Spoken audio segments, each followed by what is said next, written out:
te perguntar, eu não lembro se eu vi você em outras aulas, Robson. Estou te perguntando só por causa do Moodle, se você acessou. E mesmo a Verônica, eu vi você semana passada, eu não lembro se vocês acessaram o Moodle, se vocês estão tendo dificuldade, está tudo bem. Ah, comigo tá tudo ok. Eu dei uma olhada nas coisas hoje. Tá tudo certo. Você também, né, Verônica? Você conseguiu acessar, tudo bem, né? Tá, beleza. Então tá bom. Só para eu ficar tranquilo, né, que então tá bom. Então nós vamos hoje ter a aula sobre as ideias do Antônio Gramsci sobre a educação, e a gente viu na aula passada sobre as ideias do Marx em relação à educação, que muitas ideias importantes sobre o marxismo na educação se originam do próprio Marx, apesar de não ser um tema tão importante na obra do próprio Marx, ele tem algumas poucas observações, notas sobre educação, mas elas são importantes, são influentes, a gente vai perceber o quanto que o Gramsci é influenciado por elas, que ele é um seguidor bastante fiel do marxismo, do próprio Marx, né? Mas, basicamente, sobre as ideias do Karl Marx em relação à educação, a gente vê que, assim como o Marx e o Engels fazem com a economia, com a política, com as questões sociais mais amplas, eles não partem de uma concepção abstrata, teórica, vamos dizer assim, no sentido abstrato, de uma, ou afastada das relações concretas, né? E o Marx e o Engels não têm a preocupação nas obras deles de tentarem pensar como que vai ser a sociedade do futuro, como é que vai ser o socialismo. Tem algumas coisas, mas não é o principal da obra deles. O principal da obra do Marx e do Engels é uma investigação filosófica, depois econômica, sobre quais são as características sociais, econômicas e políticas da sociedade burguesa, da sociedade capitalista, e o que dela anuncia a nova sociedade, a sociedade socialista, né? Então, mais do que tentar prever a sociedade do futuro, eles tentam analisar as contradições da sociedade do presente, a sociedade do capital, e tentar enxergar o que essa nova sociedade, o que essa sociedade contraditória do capital, como ela já está gestando a sociedade do futuro, na sociedade socialista. Quais são os elementos que contraditoriamente nascem da sociedade capitalista, né? Um exemplo que a gente deu na aula passada que é o proletariado, são os trabalhadores que vivem do salário, que eles são, que vão ser a classe que vai constituir, que vai dar fundamento e base ao socialismo. E eles nascem da própria ordem capitalista, da própria reprodução do capital, que cria uma classe de pessoas que nada têm a não ser só força de trabalho que tem que alugar. O Marx e o Engels fizeram a mesma coisa com a educação, mais do que tentar prever qual era a educação do futuro, pensar a educação da sociedade do futuro, eles mais tentaram enxergar se havia algum anúncio na sociedade presente, a sociedade capitalista, da educação do socialismo, né? E eles perceberam que sim, que dentro da sociedade capitalista estava nascendo uma educação aliada ao trabalho, as escolas dentro das fábricas, que era uma forma de proteger as crianças do excesso de trabalho infantil. Ele achava que o trabalho infantil era algo que ia ser permanente na sociedade, inclusive do futuro socialista, mas que ela tinha uma possibilidade educativa muito grande, inclusive de criar o que eles chamam de ser humano integral, ou a hominateralidade do ser humano. Homem seria o ser humano que tem a capacidade de desenvolver todos os seus potenciais, tudo aquilo que ele acha importante e necessário. A educação não teria a função de criar nova ordem, né, socialista. Isso seria fruto da revolução, né, a revolução proletária e das próprias contradições econômicas do capitalismo. Mas eles acreditavam que ela teria uma função muito importante na sociedade socialista. Ou seja, a educação não era um instrumento tanto de transformação social, mas teria um papel fundamental na sociedade do futuro socialista. São algumas ideias do Marx, só para a gente lembrar da aula passada, e quem não veio, não acompanhou, só para poder ter o gancho, né? Foi uma ideia que teve grande influência, inclusive, num dos marxistas mais importantes do século XX, que é o Antônio Gramsci. O Antônio Gramsci, ele muito parecido com Marx e com Engels, ele era mais do que um pensador, um pesquisador acadêmico, ele era um militante político. E toda a reflexão filosófica, política, social do Gramsci, assim como do Marx e do Engels, tinha uma preocupação prática, tinha uma preocupação política, ou imediata ou mediata, né? Eram estudos que eles achavam importantes, necessários para informar a ação política. O Antônio Gramsci nasceu em 1891 e faleceu em 1937. Ele foi dirigente do Partido Comunista Italiano, foi seu secretário-geral por muitos anos, foi deputado italiano na época da ascensão do fascismo do Mussolini, e o Mussolini acabou mandando prender ele. Ele ficou 10 anos preso. Os 10 últimos anos da vida do Gramsci, ele passa na prisão. E lá ele escreveu os chamados Cadernos do Cárcere. O Gramsci foi muito doente, foi libertado muito doente, com tuberculose bastante avançada, e morreu alguns meses depois, tentando se tratar, né? Mas muitas obras, uma obra muito importante do Gramsci, ele escreveu preso no cárcere, e os seus aprisionadores, vamos dizer assim, né, os fascistas, liam o que ele escrevia, então ele tinha que disfarçar um pouco os seus escritos, para que não queimassem, não jogassem fora, né? E com esse disfarce, mudando os nomes, disfarçando as discussões, ele conseguiu que esses cadernos fossem preservados, e tem uma enorme influência, são muito importantes, né? Mas não é nem sempre é muito fácil também entender eles, porque ele tem que disfarçar, tem que contornar a censura do cárcere. E às vezes ele não tinha acesso a todos os livros que ele queria, apenas alguns, né? Então ele faz alguns diálogos com esses livros, mas tentando pensar na prisão algumas das suas questões mais importantes. Mas mesmo antes de ser preso, o Gramsci tem uma discussão muito efusiva com a educação.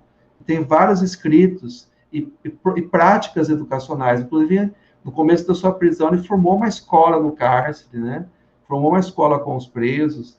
Ele tem diversas publicações. Numa época que foi o fechamento político, ele produziu um jornal clandestino educacional, que era o Manual do Militante. Ele mesmo, quando estava livre, ele escreveu textos tentando imaginar como que seria a escola da formação dos militantes comunistas, e ele foi desenvolvendo as suas ideias, e o ápice delas é um dos cadernos do cárcere, e é o caderno número 12, que ele propõe um programa educacional para o Partido Comunista Italiano da Escola Unitária. A gente já vai chegar lá. O Antônio Gramsci, ele foi bastante importante ao longo do século XX, e ficou mais forte ainda no final do século XX, mais importante ainda, com a queda do Muro de Berlim, com o final da União Soviética, e ele que teria sido suposto fracasso da estratégia revolucionária dos partidos de esquerda, da esquerda. E aí ganha mais força ainda uma ideia que o Gramsci já traz no começo do século XX, que em vez da luta, da revolução política, da revolução violenta, da conquista do poder político do Estado, o que ele chama da luta pela hegemonia, uma conquista paulatina, progressiva, não do poder da máquina repressiva do Estado, mas sim da sociedade civil, das ideias das pessoas, vamos dizer assim. Eu vou falar um pouquinho mais sobre isso. Conceitos do Gramsci, perdão, como hegemonia, sociedade civil, são muito influentes, não só na educação, mas inclusive na ciência política, né? O Gramsci é um autor muito importante, e às vezes tem muitos autores para estudar, e acaba nem sempre sendo estudado nas ciências sociais, mas ele é um autor de grande relevância, inclusive na ciência política, né? Ele tem alguns conceitos que aparecem nas suas discussões educacionais, mas transcendem as discussões educacionais, né? Vão para além delas, como o conceito de sociedade civil, o conceito de hegemonia, o dos intelectuais, especialmente dos intelectuais orgânicos, a sua proposta de revolução no Ocidente, e uma ideia que é muito forte na educação, mas não só, que é o do industrialismo. Vou falar rapidamente sobre esses conceitos. Se vocês tiverem alguma dúvida, alguma questão, é só chamar ou escrever no chat, até vou deixar o chat aqui aberto para mim. Fiquem à vontade, são conceitos importantes, o texto passa rapidamente por eles. Eu também não vou me aprofundar neles para a gente poder dar conta do objetivo principal, mas se precisar discutir mais, vocês fiquem muito à vontade, né? O primeiro é de sociedade civil, que é um termo muito forte hoje em dia, E, às vezes, as pessoas usam seguindo o Gramsci, e às vezes não é bem o Gramsci que ela segue. O Gramsci, ele observou que nas sociedades que ele chama de tipo ocidental, especialmente na Europa Ocidental, como a própria Itália, mas também França, Alemanha, Inglaterra, Holanda, ou seja, o Ocidente, né, da Europa, o Estado estava se tornando não só uma máquina de poder repressivo, mas também uma máquina de construção da hegemonia, vamos dizer assim, para manter o poder e o controle das sociedades de tipo ocidental, que eram as mais evoluídas para ele, não bastava apenas a repressão do Estado, mas era necessário também o funcionamento do que ele chama dos aparelhos privados de hegemonia. Além dos aparelhos públicos de repressão, também eram importantes os aparelhos privados de hegemonia. Os aparelhos, ou as ferramentas públicas de repressão, do uso da força, de coerção, ele vai dar o nome de sociedade política. E os aparelhos privados de hegemonia, ele vai dar o nome de sociedade civil. Quais são esses aparelhos privados de hegemonia? São, por exemplo, os partidos de massa, os partidos que mobilizam uma quantidade grande de pessoas, não são apenas partidos que atuam para conquistar o poder político, o governo, mas que mobilizam as sociedades, as classes, os grupos, os sindicatos, diversas associações, mas também a gente pode incluir dentro da sociedade civil a imprensa, a mídia. O Gramsci é um autor que, de forma bastante precursora, discute o papel político da mídia, da imprensa, dos jornais, e também as escolas, a educação. E também a gente pode incluir as igrejas, as religiões. Aí a conversa se torna muito contemporânea. O que o Gramsci está mostrando para a gente? Que para entender como um grupo, uma classe social, um grupo social, ou o conjunto de frações de uma classe social, ela conquista o poder de uma sociedade no Estado, não adianta a gente só olhar quem está com o poder político, da sociedade política, quem tem o controle do exército, da polícia, quem tem o poder de fazer decretos, mas é importante a gente ver quem é que controla a produção das ideias, quem é que faz, quem é que consegue criar as ideologias que vão criar o consenso numa sociedade, que vão ganhar o coração e a mente das pessoas. Isso não se faz só por meio da força, se faz também por meio da ideologia, de um trabalho de convencimento, que o Gramsci vai chamar de conquista da hegemonia.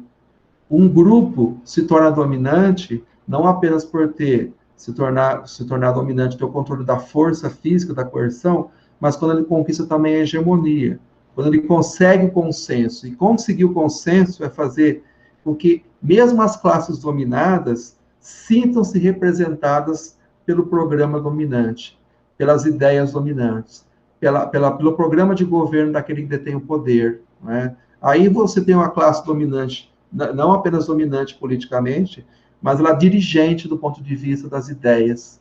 Né? E nas sociedades do Ocidente, sociedades ocidentais mais evoluídas, que é a Europa do século XX, não é a Europa do Marx do século XIX, para você conquistar o poder, não basta conquistar o Estado como máquina política de coerção, mas é necessário também conquistar a hegemonia, conquistar o consenso, fazer com que mesmo as classes dominadas, elas se sintam representadas pelas ideias dominantes, né? Enquanto que nos países de tipo oriental, como, por exemplo, a Rússia, que passou pela Revolução Russa de 1917, elas não tinham a sociedade civil bem desenvolvida, elas tinham apenas a sociedade política. Então, bastava nesses países de tipo oriental, como a própria Europa era no século XIX, uma revolução política violenta que conquistasse o Estado.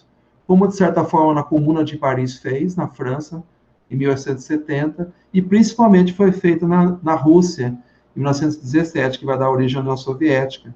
Aí o Gramsci vai dizer, deixa eu ver, que as sociedades de tipo ocidental, para você conseguir fazer a revolução socialista nela, você vai ter não uma guerra, uma guerra como é que ele chama?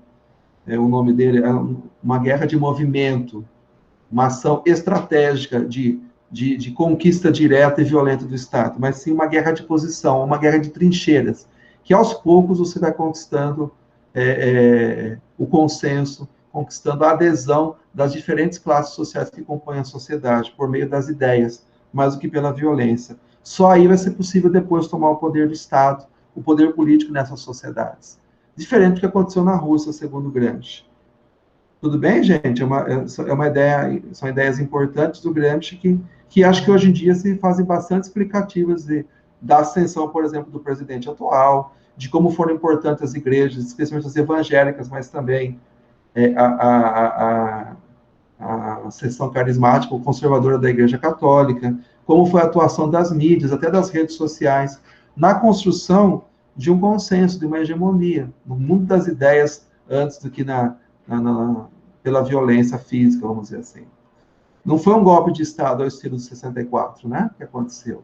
Um outro tipo de golpe de Estado, né, muito mais pela conquista da hegemonia que pela força. Um outro conceito muito importante do Gramsci para entender a educação é o de industrialismo.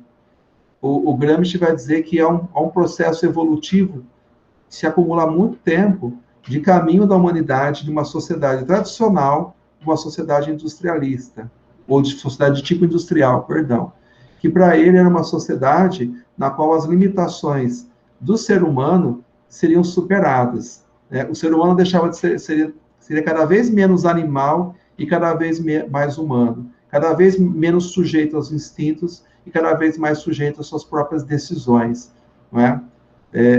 E ele, inclusive, vai dizer mais à frente, eu vou chegar para falar para vocês, quais são os valores dessa sociedade industrial.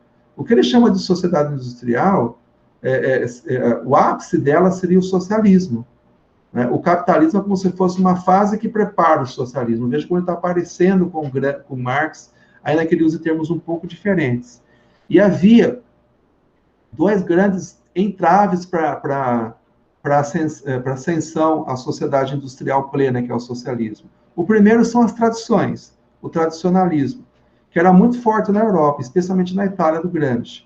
E um outro entrave era o americanismo, o Fordismo, que era uma versão do industrialismo que se desenvolveu mais fortemente nos Estados Unidos, que era uma forma de adoção da sociedade industrial mais limitada. Por que ela era limitada? Porque ela desenvolvia diversos dos valores e possibilidades do industrialismo, mas ela interrompia que era talvez o mais importante, que era a autogestão da sociedade, da classe operária, da classe trabalhadora. Ou seja, a capacidade da própria classe trabalhadora organizar os processos produtivos. O industrialismo, o Fordismo, ele desenvolvia diversas potencialidades do industrialismo, mas ele fazia isso de uma forma coercitiva, de uma forma violenta, de uma forma agressiva, de uma forma opressora, impondo ao trabalhador industrial um processo industrial, e na qual o operário, o trabalhador da indústria, não tinha nenhuma forma de controle, ele era apenas submisso, que é o grande exemplo disso é o Fordismo. Certamente o Adriano, os professores citam para vocês um filme, Tempos Modernos, do Charlie Chaplin, para demonstrar o que era o Fordismo, o americanismo. Então, eram duas entraves a superar, né? Para conseguir construir uma sociedade que desenvolvesse todos os valores do que ele chama de espírito do industrialismo. O que é o espírito do industrialismo? Né? Quais são as características do industrialismo? Primeiro, a laboriosidade, né? Em termos mais claros, não, mais simples, seria não ter preguiça. O trabalhador não ter preguiça, o trabalhador ter, inclusive, força física, habilidade, disposição para o trabalho. Segundo, disciplina produtiva e precisão, né? Que o trabalhador não só fosse laborioso, não só não preguiçoso, mas dedicado, disciplinado e preciso. Terceiro, a ética da solidariedade universal com os interesses objetivos de todos. Se a laboriosidade e a disciplina existem no capitalismo e no Fordismo, essa solidariedade universal, ela não existe. A sociedade capitalista é extremamente egoísta e individualista. Já é um valor que anuncia o socialismo, essa solidariedade com o grupo, com o coletivo. E você fazer um trabalho ou uma ação que seja não só sobre a sua necessidade, o seu interesse, mas seja a necessidade do interesse de toda a sociedade. Como a gente conversou na aula passada sobre a coleta de lixo, não é nada agradável, mas é uma necessidade da sociedade. Quem é que vai fazer isso no socialismo? Alguém tem que fazer. Ou a sociedade que as pessoas sejam imbuídas de industrialismo, elas vão saber como, quem fazer, e vão repartir esse trabalho, podemos dizer assim.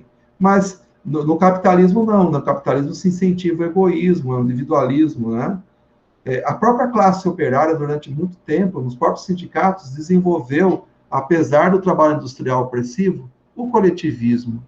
O movimento operário, muitas vezes, expressou o coletivismo, assim como as cooperativas, assim como a solidariedade dentro das vilas operárias, dos bairros dos trabalhadores. Então, era algo que a classe operária vinha desenvolvendo também, né? E, finalmente, a lógica produtiva da organização de muitos para um só fim, saber coordenar os diversos trabalhos para atingir um objetivo comum, coletivo maior. Isso era feito pelo industrial, pelo capitalista. No socialismo, seria feito pela própria decisão dos trabalhadores, né? Pela autogestão. Um autor que desenvolve muito bem as ideias do Gramsci sobre educação, que eu recomendo vocês lerem, é o Paolo Nozella. Ele era italiano, mas é radicado há muitos anos no Brasil, escreveu um livro muito interessante chamado Escola de Gramsci, na qual me baseia as principais ideias. E tem uma outra ideia muito importante do Gramsci, que é a função dos intelectuais. Os intelectuais, para o Gramsci, não são só as pessoas que pensam a verdade, o bem, que estão de fora da sociedade olhando como é a sociedade, encontrando seus fundamentos e aí ensinando. Não. Os intelectuais são pessoas engajadas no trabalho de convencer os outros de adotar determinadas ideias. São os trabalhadores das ideias, vamos chamar assim. Não são só os grandes pensadores, né? Não é só difícil até achar não é só a Boaventura de Souza Santos, de um lado, ou Olavo de Carvalho, de outro, são os intelectuais que criam as ideias, vamos chamar assim, mas também aqueles que transmitem, desenvolvem as ideias no dia a dia. A gente pode incluir aí jornalistas, ciberativistas, os profissionais, os youtubers, padres, pastores, professores também. Os professores são intelectuais. E por Gramsci, tem basicamente dois tipos intelectuais: os intelectuais tradicionais e os intelectuais orgânicos.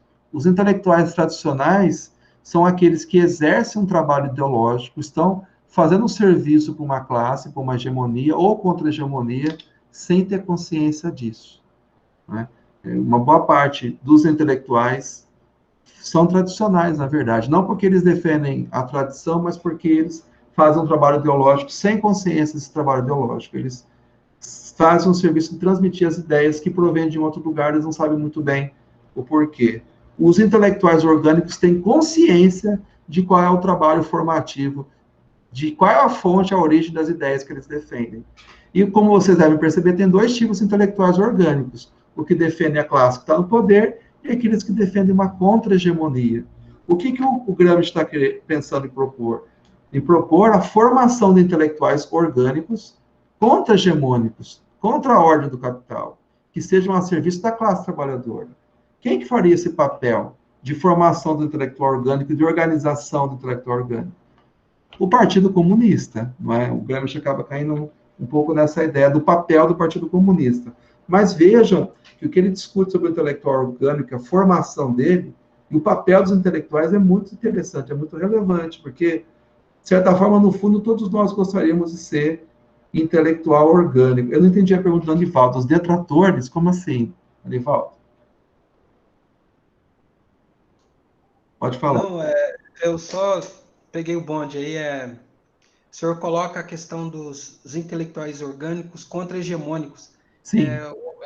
Trazendo à luz, né, da nossa realidade, são os detratores da atualidade. Então, seriam aqueles que estão tentando propor um novo conjunto de ideias que defendem uma classe que não é a que está no poder, né? E o Gramsci está pensando na classe trabalhadora, na classe operária. Hoje em dia, a gente pode pensar em intelectuais orgânicos não só no movimento operário, do movimento socialista, mas do movimento negro, do movimento feminista, do movimento LGBT. Eles também têm desenvolvido seus intelectuais orgânicos, que não estão só lá para defender uma tese, uma dissertação, fazer uma pesquisa, que tudo isso é importante, mas estão, sobretudo, pensando em produzir conhecimento que sirva para a luta, que sirva para o seu movimento. E o Gramsci acha que essas ideias não é apenas fazer, somente, Anivaldo, fazer uma revolução política, tomar o poder, conquistar o governo, mas antes disso, conquistar as ideias, fazer com que aquelas ideias sejam vistas como relevantes. Só para dar um exemplo, não há muito tempo atrás, a gente via, no meu entendimento, que havia um pouco menos de intolerância contra as pessoas LGBT. Isso vem aumentando, assim como vem aumentando o racismo e o machismo, né? De certa forma, essa luta ideológica, os movimentos identitários têm perdido nos últimos anos para a extrema-direita. Né? Pode falar, Nivaldo. É porque, com os exemplos que o senhor deu, é porque saiu uma lista da BIM dos detratores do Brasil, né? E são justamente as pessoas que se enquadram dentro desse perfil que o senhor coloca, né? Lideranças negras, lideranças do movimento LGBT+, e tal. Né? Eu não sabia dessa lista. Tem uma lista dos detratores da Quando BIM. saiu isso? Tem uns 15 dias. Eu não sabia. Depois, se puder passar para a gente. Sim, sim. Eu teria orgulho de fazer parte dessa lista. Eu também, mas eu Medo. não. Teria orgulho, mas vai ver que eu estou até lá, não estou sabendo, mas teria medo. O Gramsci saiu em várias listas do Partido Fascista, até que, como ele não foi cooptado, o Mussolini tentou cooptar ele, porque viu que ele era muito inteligente. Deixou ele 10 anos na cadeia, né? A gente fica meio com orgulho, mas com medo. É isso. Os caras estão mostrando quais são seus adversários. E eles têm medo dessa batalha das ideias, né? Os intelectuais orgânicos dão medo neles, né? Tanto quanto os movimentos de rua, né? Legal, Nivaldo. Obrigado pela sua contribuição. Agora eu entendi. Mas avançando, então, um primeiro objetivo da educação na escola da formação de quadros, e quadros é um termo que está ligado a formar os militantes do partido, né? Lembra que obrigado, lembre-se que no tempo do Gramsci, o movimento negro, o feminismo, o movimento gay, o movimento feminista até existia, mas o movimento negro, o movimento gay, não, o movimento negro tinha alguma coisa, mas a grande esperança daqueles que eram inconformados era o movimento socialista, era o movimento dos trabalhadores, né? Eles eram vistos como os principais sujeitos revolucionários, né? E a escola de formação de quadros, o Gramsci, né, ela deveria formar intelectuais orgânicos, mas depois, no caderno 12, lá no cárcere, ele propôs também não só uma escola para os quadros, para a formação de quadros, mas uma proposta de um sistema educacional para as crianças e adolescentes da Itália, né? E era a proposta que ele chamou de escola unitária. Veja que o termo único, total, omni, que também significa total, apareceu no Marx e voltou a aparecer no Gramsci. Uma escola de que todo conhecimento importante acumulado pela humanidade fosse tornado acessível para a classe trabalhadora, né? Ou para o povo, a todas as pessoas. Essa ideia que tem no Marx, ela vai reaparecer no Gramsci, baseado no tempo dele, como um programa político também.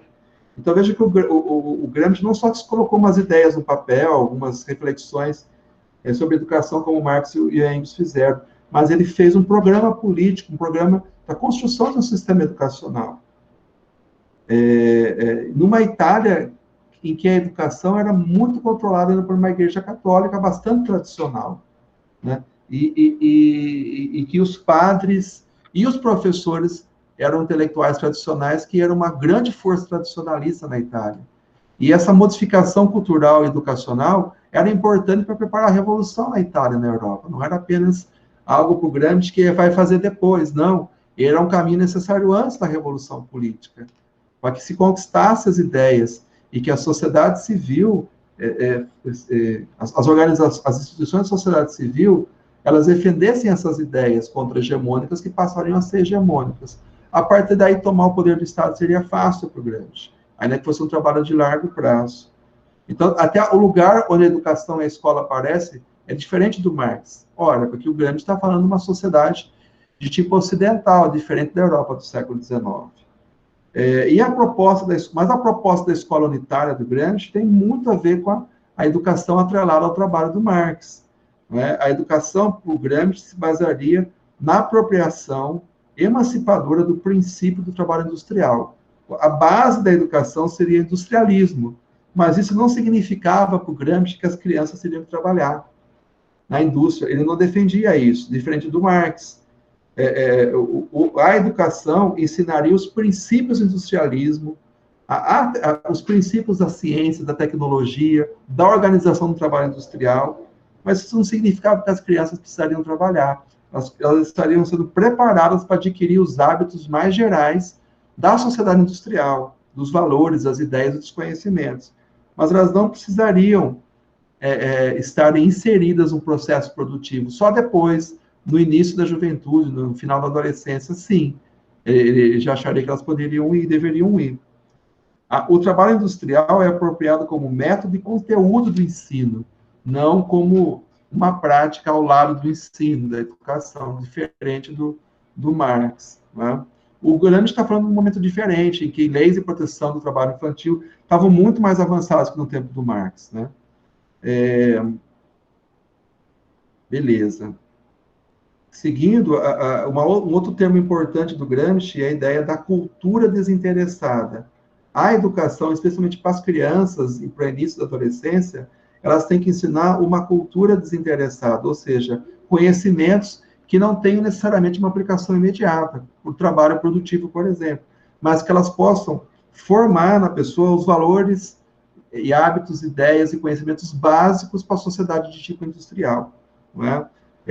A cultura desinteressada, ela não estaria apenas voltada a formar o trabalhador produtivo, né, uma função produtiva na indústria, nem mesmo só formar um intelectual orgânico, né, mas sim para uma pessoa, para uma sociedade industrial. O exemplo que o Gramsci dá, talvez seja mais fácil de entender, é a comparação que ele faz com a escola tradicional. Não é? A escola tradicional, ela ensinava basicamente para um grupo pequeno, para as elites e parte da classe média, uma cultura desinteressada que era basicamente, como que chama? Hoje chamamos do conhecimento clássico. O que era o conhecimento clássico? Era o grego, era o latim, as línguas greco-latinas, e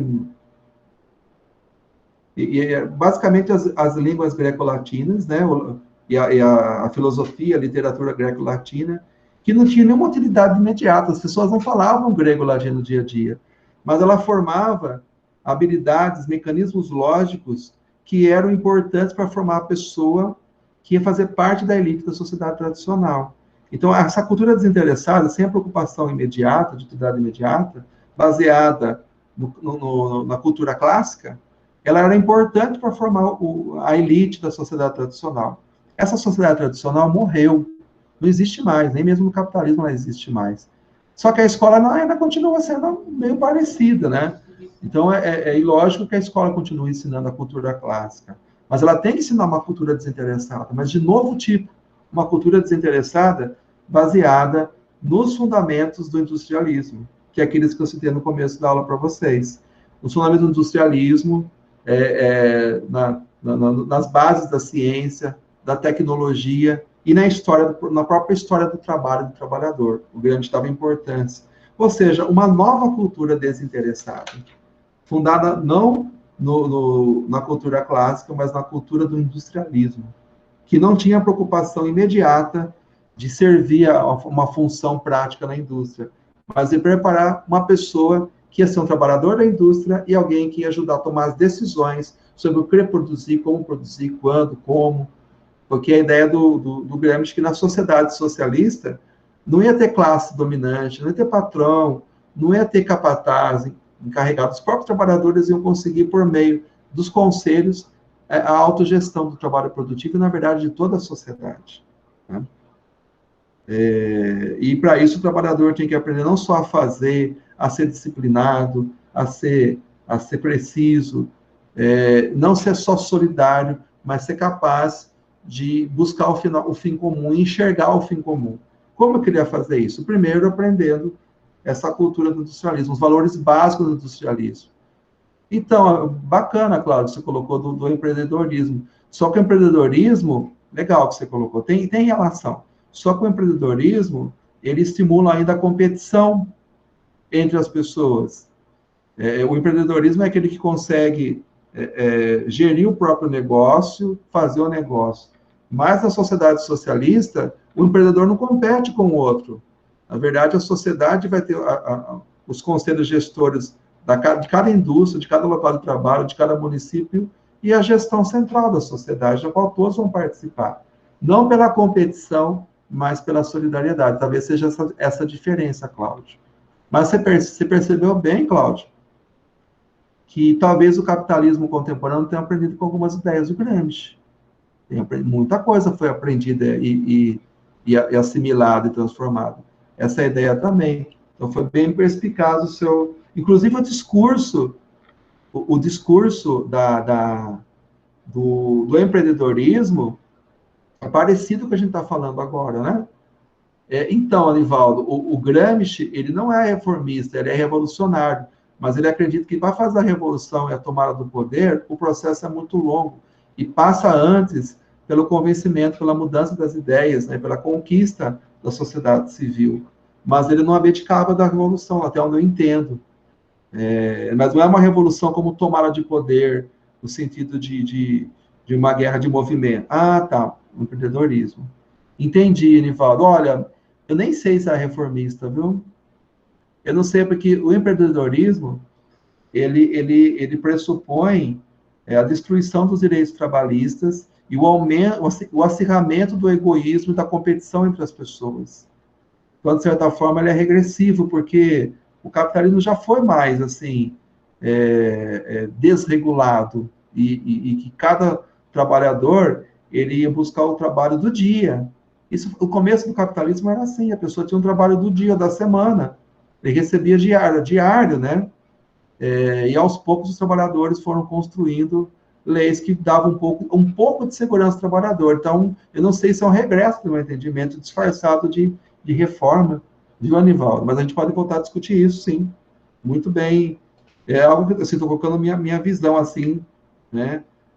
Mas só avançando para a gente terminar e pode debater um pouco mais,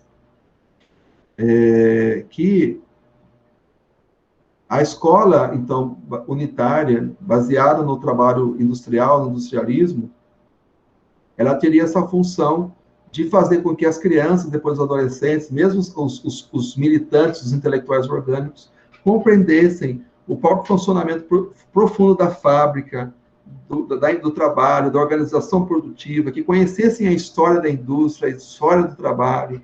Então, a escola do trabalho não só reuniria o fazer do operário, que ele já dominava o fazer, com o conhecer os processos, não os fundamentos técnicos científicos do processo do trabalho industrial e também os fundamentos de gestão, históricos, administrativos e políticos, né? Então, ao lado do fazer, a escola acrescentaria o saber, uma função de formação cultural, baseada não na cultura clássica, mas na cultura do industrialismo.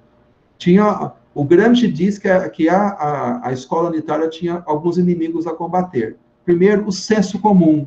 O senso comum é um pensar difuso do ambiente social em que estão misturadas ideias ultrapassadas, ideias preconceituosas.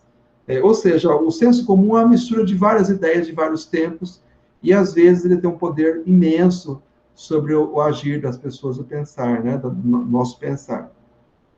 Então, algo a combater. Contra o senso comum, um conhecimento fundamentado cientificamente. Contra as fake news, né, um conhecimento com fundamento, as real news, vamos dizer assim. Um outro inimigo a combater seriam as pedagogias espontaneístas, que se fundamentam no Jean-Jacques Rousseau. Então, ele não era um cara simpático à escola nova, ao escola-novismo, às pedagogias novas, aquelas propostas pedagógicas que se centravam a educação na criança, que colocavam o centro do processo formativo na criança, que era uma educação que era mais livre, que se baseava no interesse da criança. Ele era contrário a isso. Veja que, de certa forma, ele se aproximou do Durkheim, que também era totalmente contra a escola nova. Ele dizia que a criança, ela precisa, em primeiro lugar, para aprender, para conhecer, de disciplina. O grande exemplo que o Gramsci dá é o da caneta. Você não pode exigir que uma criança, não pode desejar que uma criança faça poesia se ela não sabe escrever, ela não sabe usar a caneta. Primeiro ela vai fazer treino de caligrafia para aprender a usar a caneta. Quando ela for um pouco mais velha, jovem, ela aprender a usar a caneta, aí ela vai fazer poesia, vai fazer texto de literatura, vai fazer texto político. Mas se ela não tem a disciplina inicial, ela não vai ter a liberdade no segundo momento. Então, o Gramsci achava que a educação na primeira infância era diretiva, era disciplinadora, ela tinha que ser impositiva, diretiva, e ainda que ele não fosse contra a criatividade, ele achava que a criatividade, o interesse da criança não podia ser a base da educação. Então, ele era bastante contrário à escola nova, às ideias do Rousseau na educação, por exemplo. Por exemplo, Paulo Freire ia ser contra. E é engraçado que o Paulo Freire vai dialogar muito com o Gramsci, em um certo momento da carreira dele. Interessante isso. Uma outra coisa que o Gramsci era contrário era a profissionalização precoce, ou seja, uma formação educacional que muito cedo levava a criança a uma determinada profissão ou função na indústria, no trabalho. Ele também era contra isso. Ele achava que era algo monstruoso também, você desde muito cedo, transformar a escola numa monstruosa máquina de preparação de mão de obra, ou uma mesquinha máquina de preparação de mão de obra. A escola tinha que desenvolver habilidades básicas para que a pessoa fosse um trabalhador livre e autônomo no sentido de capaz de tomar suas decisões coletivamente sobre a sua sociedade. E não alguém que fosse um pau-mandado e soubesse apenas uma pequena fração do trabalho industrial. Ele tinha que conhecer todo o processo, né? Então, ele defendia, então, a cultura desinteressada, mas de novo tipo, né? Uma cultura que integrasse os conhecimentos fundamentais da humanidade com a cultura técnico-científica.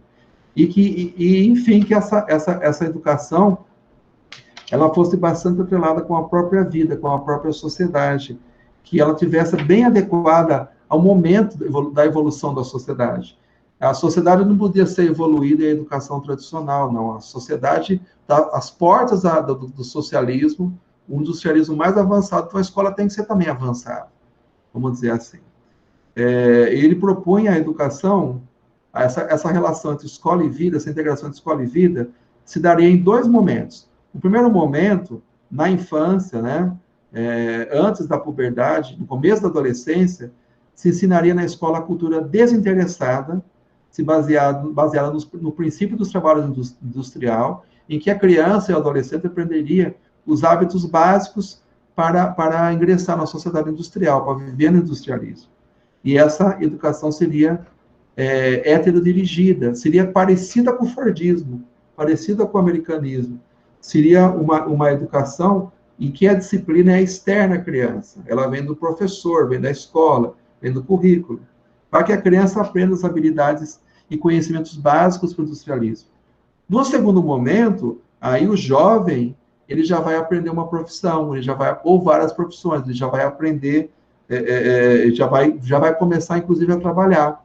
Ele vai continuar a se educar na escola, e essa escola já vai estar ligada a um trabalho industrial. Só que agora, esse jovem, ele já vai começar a aprender a autogestão, ele vai aprender a autodisciplina. A disciplina não vai ser mais externa, vai ser internalizada pelo trabalhador, o que vai permitir que ele exerça com autonomia, né? E tome decisões com autonomia, que a sua liberdade seja realmente autônoma.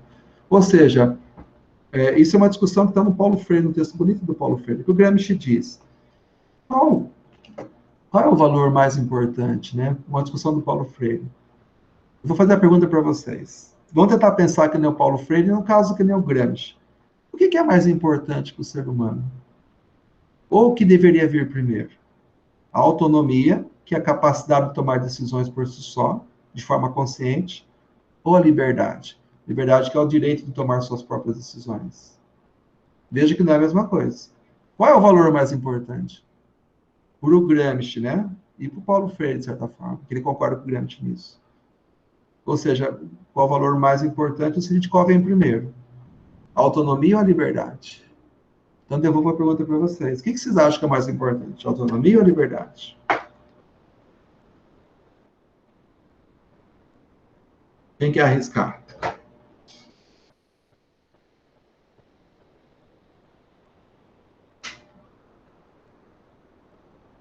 Os monitores podem participar também, se quiserem.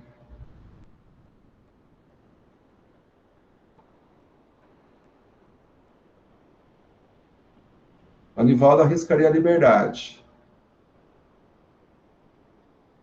Quem mais quer arriscar?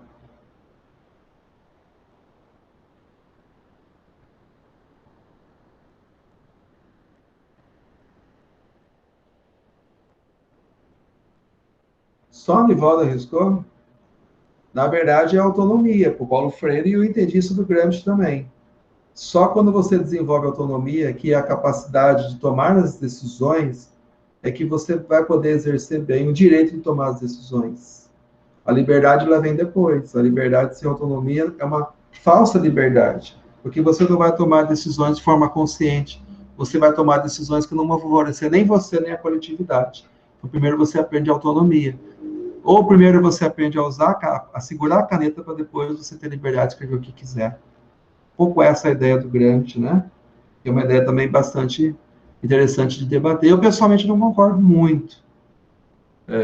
Autonomia para gerir sua própria consciência. E isso aí você pode ter liberdade.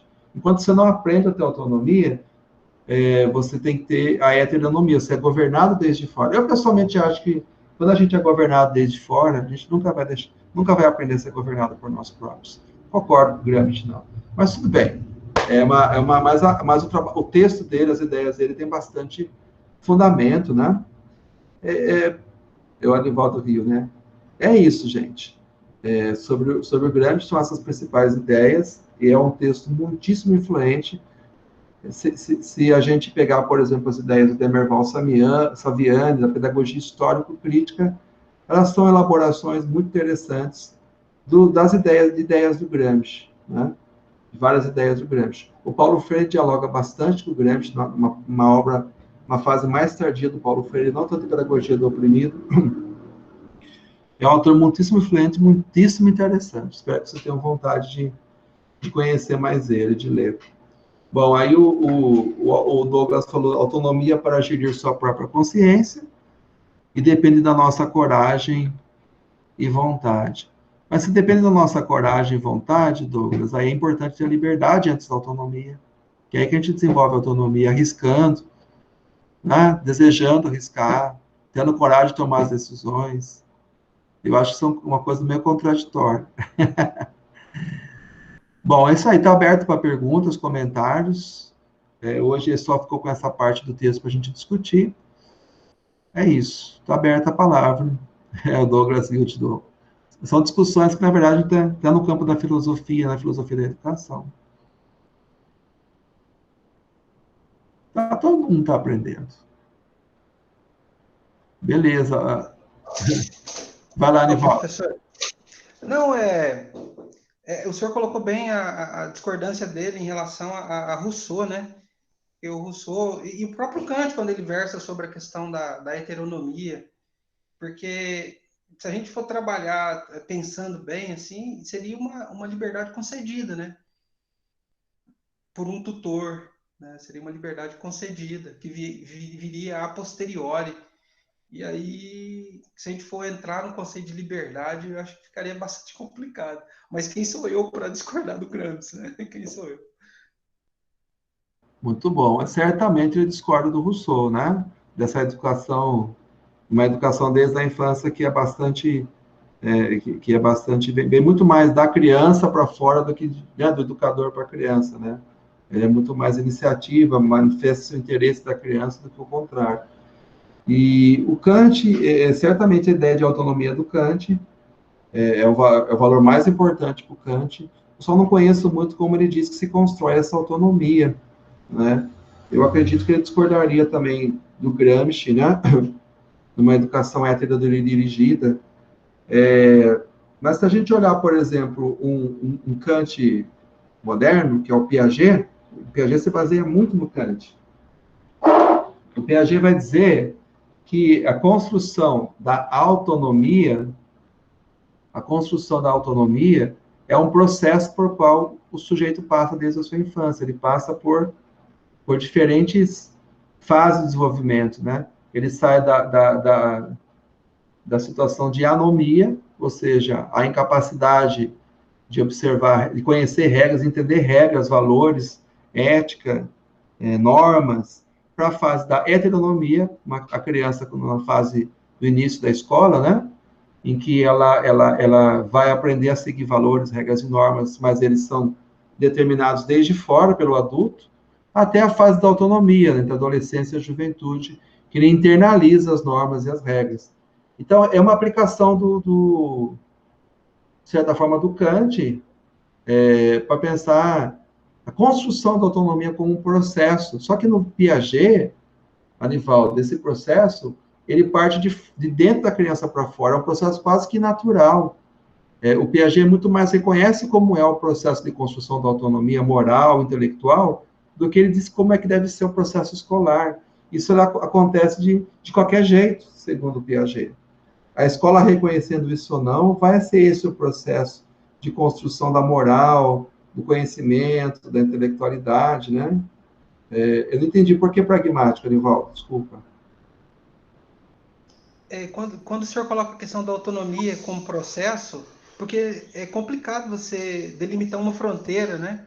Quando termina uma coisa e começa outra. Isso. Eu achei interessante, achei muito legal isso, bacana. O Piaget tem vários estudos sobre a formação da moral, da inteligência, e é um processo. Tem alguns marcos importantes, né? Mas é um processo, né? De construção que, por Piaget, o Piaget tem muito embebido também na escola nova, não só no Kant, mas no Rousseau. É um processo que tem o seu curso natural. O que ele, de certa forma, propõe, muitos educadores seguem, é tentar reconhecer esse processo natural e pensar uma escola que respeite, né, mais esses processos, seja menos violentadora, né? A gente vai ver uma aplicação, enfim, mas é só para a gente tentar dialogar um pouquinho com o Kant, a ideia de autonomia, mas no Gramsci, esse reconhecimento da autonomia e da liberdade do estudante, ela é um processo parecido com o processo histórico. Você tem a primeira fase da sociedade industrial, que é o Fordismo, o americanismo, em que o trabalhador ele é dirigido pelo capitalista, pelo capataz, né? Uma heterodireção, é a criança, né? A fase que é a criança na escola, e tem uma fase que o jovem vai aprender a ser autodirigido, autônomo, né? Que é a fase do ensino médio, basicamente, né? Se ensina autônomo. Então, mas o Gramsci dá importância para a autonomia, mas ele acha que não pode ser o princípio inicial da educação. Ela tem que ser um processo semelhante ao processo histórico, vamos dizer assim.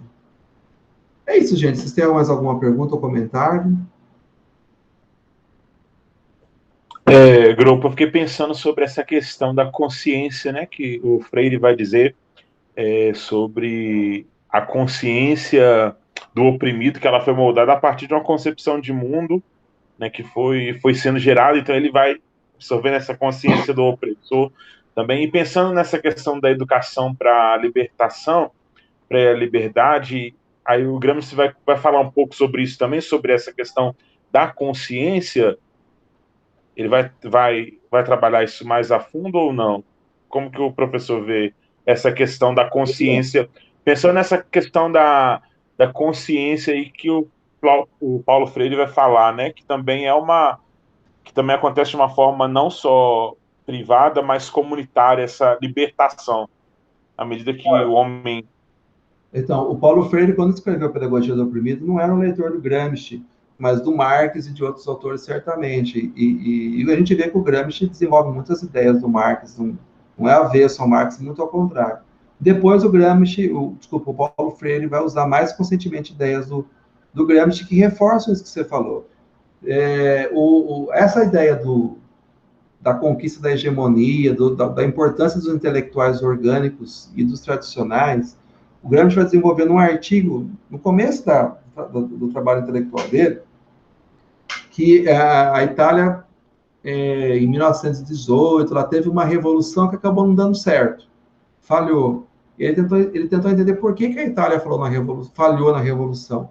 Aí ele percebeu que muitos dos trabalhadores, especialmente os trabalhadores das regiões menos desenvolvidas da Itália e os trabalhadores rurais, eles não participaram da revolução, da revolta que começou entre os operários das regiões de Turim, das regiões mais desenvolvidas da Itália.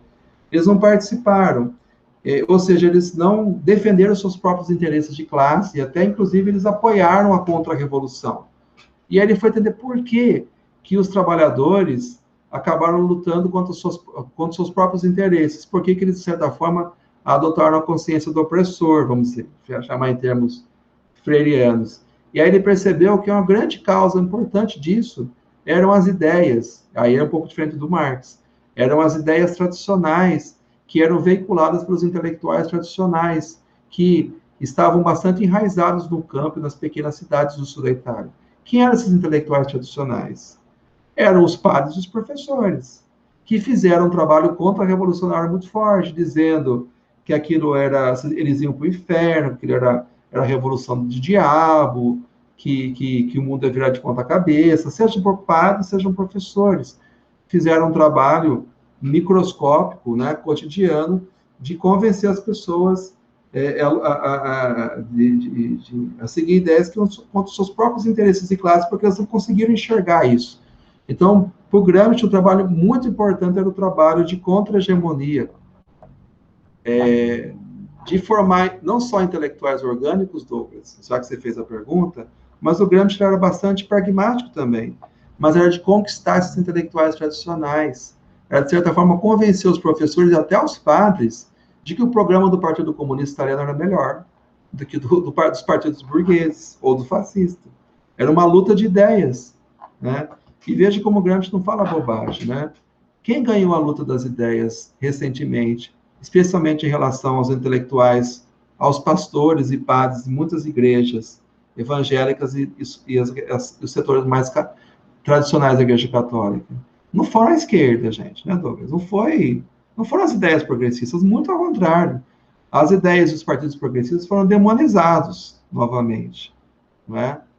Então, eu acho que o Gramsci, assim, por mais que a gente discorde de algumas ideias educacionais dele, a análise que ele faz sobre os intelectuais tradicionais orgânicos é muito atual, infelizmente. Eu não sei se eu respondi sua pergunta, Douglas.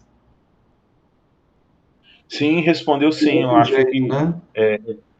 isso faz a gente pensar muito, né?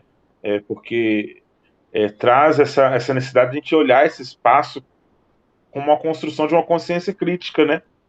Pensar criticamente a respeito desses intelectuais orgânicos que surgem ou que estão aí postos na sociedade, que automaticamente está ditando, está gestando essa, até mesmo como o professor citou, essa questão toda política, né, que é fruto disso, né, todo esse discurso, de toda essa questão que está sendo levantada aí nesse tempo, essa construção que está sendo feita aí, moral, né?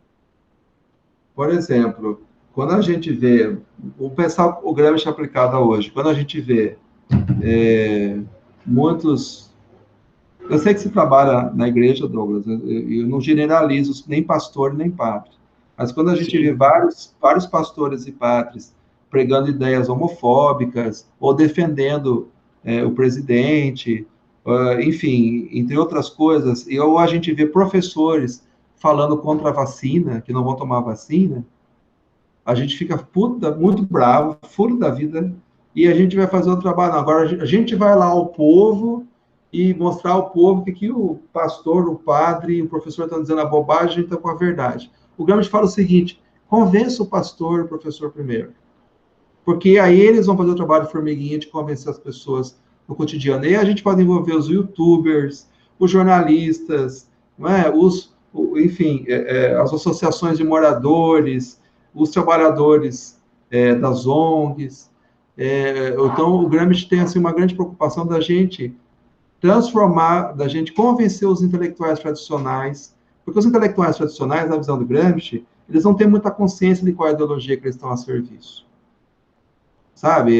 Especialmente quando a gente pensa professores e muitos padres e pastores, eles não têm necessariamente consciência das implicações da sua adesão ideológica. Os intelectuais orgânicos têm. O Olavo de Carvalho sabe muito bem o que está fazendo, né? E outros também, né? Então, eu acho que dá para convencer eles, dá para transformar eles em intelectuais orgânicos da contra-hegemonia. Essa é um pouco a esperança do Gramsci. E aí, o que ele está dizendo, em vez da gente, por exemplo, a gente que é da esquerda, que critica muito o fundamentalismo evangélico e católico também, não se trata de ficar fazendo pichação de paz de pastor nem de professor, mas tentar convencer eles a mudar de ideia, ter essa esperança. Os chefões não tem jeito, né? Tem alguns que são contra-hegemônicos, aí isso se baseia neles, mas aqui na base dá para mudar, em vez de ir direto ao povo, porque eles vão fazer esse trabalho de convencimento do povo. Pensando no professor, também é uma excelente ideia, não é? Da gente fazer esse trabalho de conscientização, né? A gente conscientiza primeiro os intelectuais tradicionais, traz eles para o nosso projeto. É uma possível tradução das ideias do Gramsci para o século XXI, que é isso que ele propunha lá no século XX, no meu entendimento. Pode falar, Douglas. Não, eu estou pensando, né? Pode-se dizer, então, que, de certa forma, embora isso represente essa esperança, o que aconteceu no Brasil foi basicamente isso, mas de forma reversa, né? Porque, isso, né, de forma reversa, porque foi fato que a religião ela incorporou esse discurso que já estava sendo feito, né? O discurso, por exemplo, do presidente, ele foi assumido por líderes religiosos que mantêm esse poder econômico, midiático, que foi inculcando na base, né? Foi trazendo isso para os seus sermões, as suas falas, foi inculcando esses valores a ponto de que todo mundo passasse a demonizar a esquerda e aquilo que a esquerda estava defendendo. E grande parte dessas pessoas, elas nem sabem por que estão fazendo isso, né? Mas estão seguindo isso que foi colocado. E aí, nesse sentido, hoje, você vê outras frentes, por exemplo, protestantes, católicas, né? Como, por exemplo, os evangélicos pelo Estado de Direito, católicos pelo Estado de Direito, as mulheres católicas, né? Que estão lutando também por essas questões, por essas pautas identitárias, está fazendo isso, né? Buscando, porque já se percebe que não, o negócio hoje é na base, né? É o diálogo, é reunir, é juntar mesmo, é fazer comitês populares, é começar a se movimentar nesse aspecto para poder quebrar essa estrutura que foi posta a partir de, aí acho que a Regina Novaes aloja esse termo, né, dos coronéis da fé, que os coronéis colocaram sobre o mundo hoje, sobre essa realidade que a gente está vivendo, né? Então é uma desconstrução que precisa e vai precisar ser feita todos os dias, né? A partir de quem tem essa esperança de poder gerar aí essa liberdade, essa consciência crítica, né? Ótimo, Douglas, é isso. O que a extrema-direita fez foi fazer o serviço que o Gramsci propôs, só que o reverso. E um aliado muito importante da extrema-direita, e da direita também, na verdade, teve muita gente que acabou... Foi conveniente para muitos grupos da elite a eleição do presidente atual, né? Também se usou muito, Douglas e Rivaldo e Cláudio, o senso comum. Muitos valores, ideias e preconceitos alojados no senso comum foram mobilizados, o que torna o trabalho progressista mais difícil, porque a gente combater uma ideologia sistematizada de direita e extrema-direita, você tem que combater o senso comum, ou algumas partes do senso comum, que são bastante conservadores, bastante enraizados. Então, é muito difícil mesmo o trabalho da gente.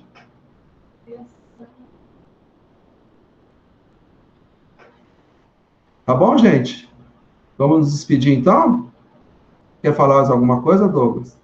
Não, eu só pensando que talvez, como que é desafiador pensar isso dentro também da academia, né? Como tem ainda, como aparece, né? Eu sou novo vamos dizer assim, nesse contexto, mas é desafiador você pensar que ainda no meio acadêmico tem pessoas que ainda defendam isso, né? Ou pensam dessa forma, né? Não sei como entender, né? Como entender isso, né? Esse fenômeno também na academia, porque a gente tanto discute isso, tanto fala isso, e como que essas pessoas veem esse ponto de vista, né? Mas é só isso, só uma inquietação mesmo. Tem os oportunistas também, Douglas. Se você é favorável à hegemonia do poder, de repente pode ser chamado a ter um cargo de reitor, diretor, ministro, um cargo lá em Brasília. Então tem os oportunistas. Sempre tem. Eles são importantes também para manter o poder contra-hegemônico. São perigosos também. Gente, então, se vocês puderem abrir a câmera para a gente se despedir. O Douglas, o Anivaldo e o Cláudio, sobreviventes, obrigado pela participação. Espero que tenha sido uma aula interessante. Muito bom. A gente se vê ano que vem. Valeu, professor. Tá bom? Obrigado. Boas festas. Ano que vem. Descanse. Tchau, boa noite. Valeu, Cláudio. Um abraço, boa noite. Obrigado, professor.